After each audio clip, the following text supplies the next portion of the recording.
আর DB অফিসে প্রতিটা আসামি কেন আনা হয়? এটা তো জেলখানা না। আপনি ডিবি অফিসে আনা হয় কি কারণে? তাদেরকে জিজ্ঞাসাবাদ করে তাদেরকে ছেড়ে দেওয়া হবে। কিন্তু ডিবি অফিসে তারা জিজ্ঞাসা না করে তাদেরকে আটকে রাখছে। এই যে মনে করেন আজকে তার কেমন করেন মনে করেন সবাই ভাতের হোটেলে একটা রিপোর্ট উঠতেছে, দেখেন তাদেরকে খাওয়াইতেছে কেন রে ভাই?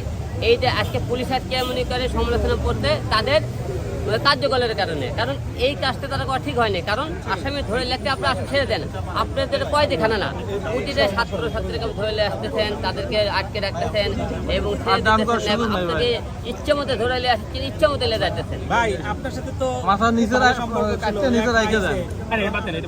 আচ্ছা, এই যে এখন অন্যরা কিন্তু বলছে যে ছাত্রদের যে আন্দোলন, সেই আন্দোলন চালিয়ে যাবে, তারা সাথে থাকবে, আপনার জায়গা থেকে আপনি কি করবেন? অবশ্যই আমরা ছাত্রদের পাশে আছে, আন্দোলনের সাথে আমিও একমত।